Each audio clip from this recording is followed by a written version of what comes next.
जय Hind and hello guys, स्वागत है आपका आपके अपने YouTube चैनल ज्ञानदेह होस्ट में। और इस वीडियो में मैं आपको बताने वाला हूं राजस्थान कनिष्ठ अनुदेशक यानी कि जूनियर इंस्ट्रक्टर भर्ती 2024 ऑनलाइन फॉर्म के बारे में कि कैसे आपको इस भर्ती का फॉर्म फिलअप करना है, जो कि आपकी 679 पोस्ट पर निकाली है। तो आप इस वीडियो को देखते रहिए, यहाँ पर आपको स्टेप बाय स्टेप पूरी जानकारी दी जाएगी, जिससे कि आप इस फॉर्म को बिना किसी मिस्टेक के भर पाएंगे। तो चलिए गाइज अब शुरू करते हैं। गाइस, अगर आपने अभी तक वीडियो को लाइक नहीं किया तो पहले तो वीडियो को लाइक कर दो और चैनल को सब्सक्राइब करके बेल आइकन ऑन कर लो। अभी जो आप यहां पर वीडियो में देख सकते हैं, हमारी ऑफिशियल साइट jobsgyan.in है। इसका लिंक वीडियो के डिस्क्रिप्शन में दिया है। ये लिंक आपको ओपन करना अनिवार्य है। जैसे ही आप इसको ओपन करेंगे तो आपको जानने को मिलेगा कि इसमें आपके 679 पोस्ट निकाले गए हैं। कौन से कैटेगरी के लिए क्या एप्लीकेशन फीस है वो आप यहां पर चेक कर सकते हैं। और फॉर्म आप यहां पर 5 अप्रैल 2024 तक भर पाएंगे। कौन सी पोस्ट के लिए किस एरिया में कितनी वैकेंसी है और अप्लाई करने के लिए एग्जैक्टली क्या क्वालिफिकेशन मांगी है वो आप यहां पर चेक कर सकते हैं।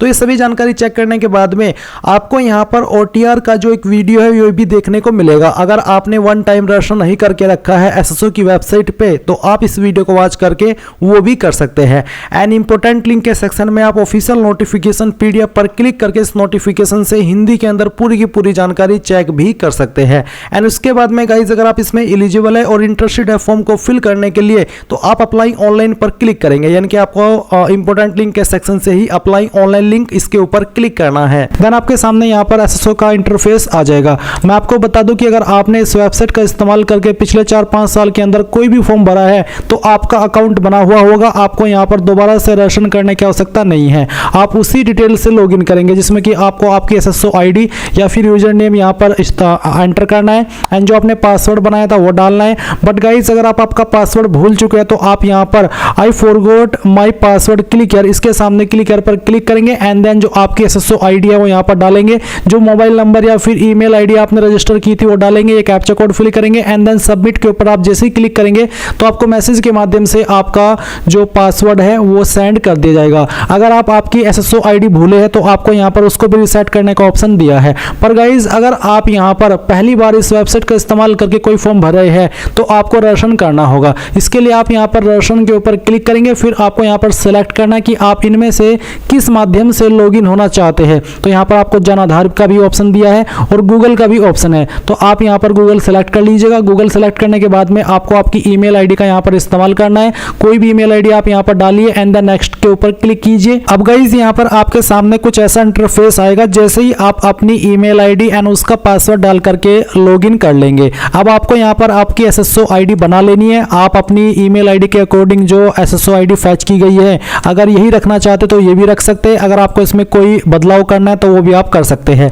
फिर आपको एक पासवर्ड बनाना है नया, और आपका एक पासवर्ड कैसा होगा वो आप देख लीजिए। पासवर्ड के अंदर इंग्लिश का कैपिटल लेटर कम से कम 1, स्मॉल लेटर कम से कम 1, ज़्यादा कितने भी हो सकते हैं, स्पेशल कैरेक्टर और साथ ही डिजिट का आपको इस्तेमाल करना है। तो कुछ इस तरह का पासवर्ड बनाने के बाद में उसको दोबारा डालेंगे, वेरीफाई कर देंगे, अपना मोबाइल नंबर डालेंगे जो कि आप रजिस्टर करना चाहते हैं और यहाँ पर ईमेल आपकी ऑलरेडी दी गई है। इसके बाद में आपको रजिस्टर के ऊपर क्लिक करना है। अब गाइज, आपके सामने लॉगिन का पेज आएगा, जैसा कि आप यहाँ पर देख सकते हैं। अब आपको यहाँ पर वो आपकी SSO ID डालनी है जो कि अभी आपने बनाई है, या फिर आपका यूजर नेम डालना है, आपका पासवर्ड डालना है जो कि अभी आपने बनाया। ये कैप्चा कोड डालेंगे एंड देन लॉगिन के ऊपर क्लिक करेंगे। अब गाइज, आपके सामने यहाँ पर ये अपडेट प्रोफाइल का ऑप्शन आएगा। तो आपको सबसे पहले आपका फर्स्ट नेम एंटर करना है 10th के सर्टिफिकेट के अकॉर्डिंग। फिर आपको आपका लास्ट नेम एंटर करना है। इसके बाद डिस्प्ले नेम अगर आप अपना चेंज करना चाहते हैं तो ये भी आप यहाँ से चेंज कर सकते हैं। फिर आपकी जो डेट ऑफ बर्थ है वो आपको यहाँ पर इस तरह से कैलेंडर के ऊपर क्लिक करके सिलेक्ट कर लेनी है। पहले ईयर, फिर मंथ और उसके बाद में डे।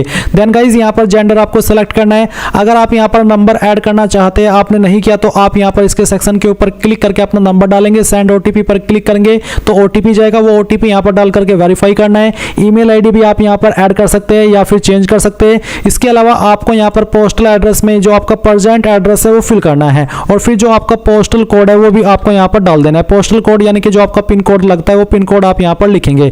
सिटी डिस्ट्रिक्ट कौन सी है वो भी आपको यहाँ पर अपनी एंटर कर देनी है। एंड इसके बाद में गाइस, आपकी जो स्टेट है वो भी आपको यहाँ पर सेलेक्ट कर लेनी है। फिर अगर आपकी बहामासा ID है तो वो आप यहाँ पर डाल देंगे। अगर नहीं है तो आप इसको ऐसे ही छोड़ दें। जन आधार ID है तो वो यहाँ पर डाल देंगे एडिट के ऊपर क्लिक करके, नहीं तो आप इसको ऐसे ही छोड़ देंगे। एंड उसके बाद में अगर आपका आधार ID है तो आप यहाँ पर डालेंगे। कोई ओल्ड SSO ID है तो आप यहाँ पर दे देंगे। एंड उसके बाद में इन सभी जानकारी को चेक करते हुए आप अपडेट के ऊपर क्लिक करेंगे। प्रोफाइल की जानकारी अपडेट करने के बाद में गाइज आपको यहाँ पर लेफ्ट साइड में सिटीजन एप्स G2C इसके ऊपर क्लिक करना है। इसके ऊपर क्लिक करने के बाद आपके सामने ये सभी एप्स आ जाएंगे। आपको यहाँ पर रिक्रूटमेंट पोर्टल सर्च करना है, तो आप यहाँ पर REC लिख दीजिए और जो रिक्रूटमेंट पोर्टल का ऑप्शन है ये आपको टिक करना है। नाउ गाइज यहाँ पर आपको ऑनगोइंग रिक्रूटमेंट सेक्शन के अंदर सबसे लास्ट में direct recruitment of junior instructor 2024 देखने को मिलेगी और आपको इसके नीचे अप्लाई नाउ पर क्लिक करना है। एंड देन आपके सामने यहाँ पर वो सभी पोस्ट आएगी जिन पर ये वैकेंसी निकली हुई है। मैं आपको एक बार नोटिफिकेशन से यहाँ पर एलिजिबिलिटी की जानकारी दिखा रहा हूँ। आप देख सकते हैं कि कौन सी पोस्ट के लिए किस एरिया में कितनी वैकेंसी और क्या क्वालिफिकेशन चाहिए, तो आप यहाँ से चेक कर लीजिए और फिर जिस भी पोस्ट पर आपको अप्लाई करना है उसी पोस्ट पर आप यहाँ पर अप्लाई करने के लिए क्लिक करेंगे। उसके ऊपर क्लिक करने के बाद आपके सामने OTR की जानकारी आएगी जो आपने OTR के अंदर भरी थी। अगर आपको इन जानकारी में कोई चेंजेस करना है तो आप अपडेट के ऊपर क्लिक करके कर सकते हैं,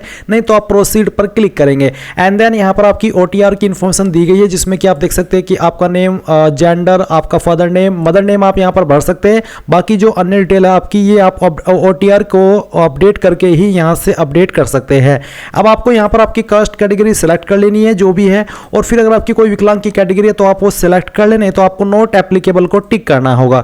इसके बाद गाइज आपका रिलीजन है तो जो भी आपका रिलीजन है वो आप सिलेक्ट कर लेंगे। आपको यहाँ पर आपका इसके बाद में मैरिटल स्टेटस बताना है, जो भी स्टेटस है वो आप यहाँ पर सिलेक्ट कर लीजिएगा। अब आपको यहाँ पर बताना है कि अगर आपकी शादी हो चुकी है तो आपको 1/6/2002 से पहले कितने बच्चे हैं और उसके बाद में कितने हैं उनकी संख्या देनी होगी। अनमैरिड को यहाँ पर इनमें 00 लिख देना है। फिर आप यहाँ पर व्हाट्सएप मोबाइल नंबर देंगे, आपकी ईमेल आईडी यहाँ पर दी गई है। इसके बाद में आधार आईडी डालने के बाद आप वेरीफाई के ऊपर क्लिक करके इसको वेरीफाई कर देंगे।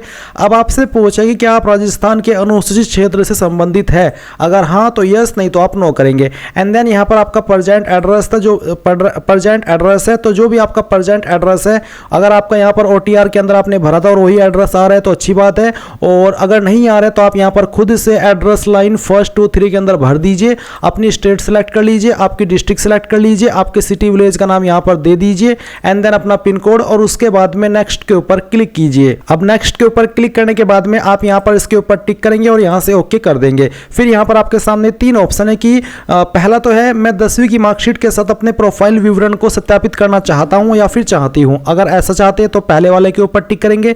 सेकंड है कि मैं राजस्थान का निवासी हूँ और बोनाफाइड प्रमाण पत्र यानी कि डोमिसाइल सर्टिफिकेट के साथ अपने प्रोफाइल विवरण को सत्यापित करना चाहता हूँ या फिर चाहती हूँ। अगर ऐसा है तो आप सेकंड टिक करेंगे। तीसरा है कि मैं अपनी प्रोफाइल विवरण को सत्यापित करने में असमर्थ हूँ किसी भी कारणवश, इसलिए मैं निर्धारित समय से 1.5 घंटे पहले परीक्षा केंद्र पर उपस्थित होऊंगा या फिर होंगी। तो कोई भी एक रीजन आप यहाँ पर सिलेक्ट करके इसको ओके कर दीजिए। और गाइज अब आपके सामने पर्सनल डिटेल आएगी जहां पर आपको नेशनलिटी सेलेक्ट करनी है, होम स्टेट आपकी आ जाएगी, होम डिस्ट्रिक्ट आपको यहाँ पर सेलेक्ट करनी होगी। कुछ ही होम डिस्ट्रिक्ट यहाँ पर आ रही है तो मे बी ये एरर हो सकता है, या फिर इन्हीं डिस्ट्रिक्ट के अंदर जो मैंने एरिया सेलेक्ट किया है TSP या नॉन TSP उसके अकॉर्डिंग भी यहाँ पर ये डिस्ट्रिक्ट आती है। अब आपको होम ब्लॉक सेलेक्ट करना है एंड उसके बाद में आप यहाँ पर आपका विलेज सेलेक्ट कर लेंगे। सॉरी, पहले आपको यहाँ पर तहसील सेलेक्ट करनी है और फिर आपको यहाँ पर आपका विलेज सेलेक्ट करना है। फिर पूछेगा कि आप इंडिया के अंदर किसी अन्य कंट्री से सेटल हुए हैं, अगर हाँ तो यस, नहीं तो आप नो करेंगे। इसके बाद क्या आप एक्स सर्विसमैन है, उसका आंसर आपको करना है यस नो में, अगर है तो यस, नहीं तो आप नो ही रहने देंगे। अगर आप एक मेधावी खिलाड़ी है तो आप यस करिएगा इस ऑप्शन में, नहीं तो यहाँ पर भी आपको नो ही रहने देना है। अगर आप एक NCC कैडेट प्रशिक्षक है तो आप यहाँ पर यस करें, नहीं तो आपको नो करना है। क्या आप एक भूतपूर्व कैदी है, अगर हाँ तो यस, नहीं तो आप नो करेंगे। अगला सवाल है कि क्या आप मौजूदा राज्य सरकार के कर्मचारी है, अगर हाँ तो यस, नहीं तो आप नो ही रहने देंगे। एंड अगर आपको कोई अन्य रिलैक्सेशन चाहिए इन कैटेगरी के तहत जो कि यहाँ पर आपको दी गई है तो आप वो सेलेक्ट कर ले, नहीं तो आपको नॉट एप्लीकेबल टिक करना है और नेक्स्ट के ऊपर क्लिक करना है। इसके बाद क्वालिफिकेशन एंड एक्सपीरियंस की जानकारी आएगी। तो पहला ऑप्शन है आपका नेम ऑफ एग्जाम, तो इसमें आप सबसे पहले सेकेंडरी अंडर 10+2 स्कीम या फिर secondary with PCM as optional subject under old scheme from a recognised board और इट्स इक्विवेलेंट, तो जो भी है आपके पास यहाँ पर वो सिलेक्ट कर लीजिए। जैसे कि मैंने यहाँ पर सेकंड वाला ऑप्शन सिलेक्ट किया, आप यहाँ पर पहले वाला भी सिलेक्ट कर सकते हैं। सेकंड तो स्पेशल कैंडिडेट के लिए रखा है जिसमें कि बोला है कि आपने आपकी 10वीं की हो PCM के साथ में as optional subject under old scheme, तो अगर ऐसा है तो आप सेकंड वाला टिक टिक करेंगे, नहीं तो आप फर्स्ट वाला टिक कीजिएगा। फिर आपको यहाँ पर सब्जेक्ट ग्रुप में बताना है कि आपने आर्ट, साइंस, कॉमर्स, तो बेसिकली ये 10th की जानकारी है, तो आप यहाँ पर ऑल जनरल सब्जेक्ट लिख दीजिएगा, क्योंकि ये मेन चीज़ मेनली इस 10th पर एप्लीकेबल नहीं होती, 12th पर एप्लीकेबल होती है। अब आपको यहाँ पर आपके बोर्ड का नाम देना है एंड उसके बाद में 10th का रोल नंबर क्या था वो आप यहाँ पर डाल देंगे। रिजल्ट आपका किसके अंदर था, CGPA, ग्रेड, परसेंटेज, वो आप सिलेक्ट करेंगे। अगर परसेंटेज तो फिर आप यहाँ पर आपकी परसेंटेज भरेंगे आगे चल करके। अभी आप बताइए कि किस साल के अंदर आपने आपकी 10वीं पास की थी एंड ये सिलेक्ट करने के बाद में आपको बताना कि कितनी आपकी परसेंटेज थी, और इसके बाद अब आप यहाँ पर आपकी अगली क्वालिफिकेशन की जानकारी देंगे। तो यहाँ पर है 3 year diploma in branch of engineering technology या फिर बी वोकेशनल डिग्री। तो इनमें से आपके पास जो भी क्वालिफिकेशन है वही आपको यहाँ पर सिलेक्ट करनी होगी। ये सिलेक्ट करने के बाद में जो भी आपकी क्वालिफिकेशन के ऊपर एप्लीकेबल हो रहा है, कोई सब्जेक्ट या फिर कोई आपका सब्जेक्ट ग्रुप, तो वो आप यहाँ पर भर देंगे, यानी कि उस सब्जेक्ट के नाम आप यहाँ पर दे देंगे। फिर आपको यहाँ पर आपकी यूनिवर्सिटी का नाम देना है जहाँ से आपने की है, और उसके बाद आप यहाँ पर फाइनल ईयर का रोल नंबर देंगे एंड बताएंगे कि अभी आप रिजल्ट का वेट कर रहे हैं या फिर आप पास कर चुके हैं। अगर आप पास कर चुके हैं तो आप यहाँ पर अपना पासिंग सिस्टम सेलेक्ट कर ले, और फिर आपको बताना है कि किस साल के अंदर आपने ये क्वालिफिकेशन आपकी पास की है एंड उसके बाद में आप यहाँ पर आपकी परसेंटेज भरेंगे। फिर आएगा आपका तीसरा क्वालिफिकेशन जिसमें कि है NCIC इन RODA और any of its variants under DGT या फिर national craft instructor certificate NSIC इन रिलेवेंट ट्रेड। तो जो भी है आपके पास वो सेलेक्ट कीजिए एंड फिर उसका सब्जेक्ट ग्रुप क्या है वो आप यहाँ पर डाल दीजिए। अगर ये इसके ऊपर एप्लीकेबल नहीं हो रहा है तो आप यहाँ पर NA लिख दीजिएगा। इसके बाद आप यहाँ पर आपके इंस्टीट्यूट का नाम देंगे जहाँ से आपने किया है, फिर आपका रोल नंबर, फिर आपका स्टेटस रिजल्ट का, और इसके बाद में कब आपने पास किया है वो आप सिलेक्ट करेंगे एंड देन आपकी परसेंटेज कितनी थी वो आप यहाँ पर डाल देंगे।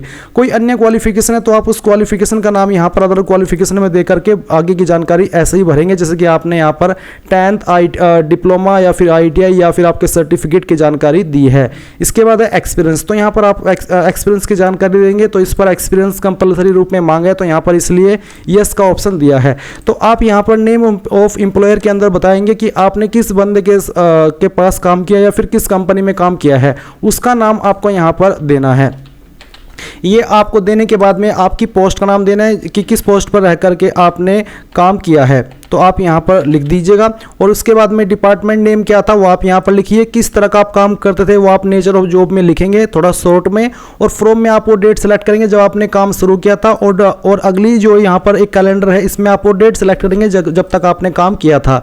फिर आपका एम्प्लॉयमेंट टाइप किस तरह का था, इंटर्नशिप, अदर, प्रोबेशन, रेगुलर या फिर कॉन्ट्रैक्ट बेस, तो जो भी है वो आप सिलेक्ट कर लीजिए और ऐड के ऊपर क्लिक कर दीजिएगा। इसके बाद ये ऐड हो जाएगा एंड देन आप नेक्स्ट के ऊपर क्लिक करेंगे। अब यहाँ पर गाइज आपने जब ये जानकारी भरने के बाद में नेक्स्ट के ऊपर क्लिक किया तो यहाँ पर डिस्क्लेमर आएगा, आप इन दोनों के ऊपर टिक कीजिए और सेंड OTP के ऊपर क्लिक करके यहाँ से ओके कर दीजिए। अब आपको नंबर और ईमेल दोनों के ऊपर एक OTP सेंड किया है, आप यहाँ पर चाहे ईमेल के ऊपर जो OTP आया है वो या फिर नंबर के ऊपर आया है वो यहाँ पर डाल दीजिए। तो कोई भी एक OTP उनमें से आप यहाँ पर डालेंगे और फिर उसके बाद में आप यहाँ पर वेरीफाई OTP के ऊपर क्लिक करके वेरीफाई कर देंगे। अब आपको यहाँ पर आपका फोटो साइन अपलोड करना है, तो मैंने OTR करके रखा है तो इसलिए मेरा फोटो साइन ऑलरेडी अपलोड है, बट आप यहाँ पर इसको चेंज भी कर सकते हैं, इसको कट करके आप दोबारा से भी अपलोड कर सकते हैं। जिसमें ध्यान रखना है कि फोटो का साइज 50 से 100 KB और सिग्नेचर का साइज 20 से 50 KB रखा है। इसके बाद यहाँ पर है विजिबल बॉडी मार्क, आपकी बॉडी के ऊपर वो निशान जिससे आपकी बॉडी की पहचान होती है, तो यहाँ पर वो लिख दीजिए। अगर बॉडी के ऊपर कोई मार्क नहीं है तो आप नो मार्क लिख दीजिएगा एंड देन आप नेक्स्ट के ऊपर क्लिक करेंगे। अब आपके सामने आपके फॉर्म का प्रीव्यू है, आपने जितनी भी जानकारी शुरू से लेकर अभी तक भरी है वो एक बार फिर से चेक कर ले, और जब आपको लगे कि सभी जानकारी सही है तो आप फाइनल सबमिट के ऊपर क्लिक करें और यहाँ पर टिक करने के बाद में सेंड OTP के ऊपर एक बार फिर से क्लिक करें और फिर से आपको आपके नंबर के ऊपर एक OTP सेंड किया जाएगा। तो वो OTP आप यहाँ पर अगेन डाल दीजिए, तभी आपका फॉर्म फाइनल सबमिट हो पाएगा। तो हम इसको डालते और वेरीफाई OTP करते तो OTP वेरीफाई हो चुका है और हमारा फॉर्म सबमिट हो चुका है। जब आप इसमें OTR करते हैं तो उस वक्त जो आप अपनी एप्लीकेशन फीस जमा करते हैं तो एक बार ही फीस आपको देनी पड़ती है, और उसके बाद में जितने भी फॉर्म आप भरते हैं OTR के माध्यम से फिर आपको कोई फीस नहीं नहीं देनी होती। तो यहाँ पर कोई फीस नहीं लगी क्योंकि मैंने पहले ही OTR के समय अपनी फीस जमा कर दी थी। अब आप यहाँ पर इस प्रिंट के आइकन के ऊपर क्लिक करके इसको PDF के रूप में सेव कर लीजिए और बाद में आप इसको प्रिंट करा लीजिएगा। तो इस तरह से गाइज आप लोग Rajasthan junior instructor online form 2024 को भर पाएंगे। आई होप ये प्रोसेस आपको पसंद आया होगा। एंड गाइज मैं आपको बता दूं कि मैं रात में ही आपके लिए वीडियो बनाया हूं। अभी रात के 12:11 हुए हैं। तो अगर आपको लगता है कि कोई स्पेशल एफर्ट किया है आपके लिए वीडियो बना करके, तो आप वीडियो को लाइक कर दीजिए और अगर आप चैनल के ऊपर नए हैं तो चैनल को सब्सक्राइब करके बेल आइकन ऑन कर लीजिए। Thanks for watching. जय हिंद।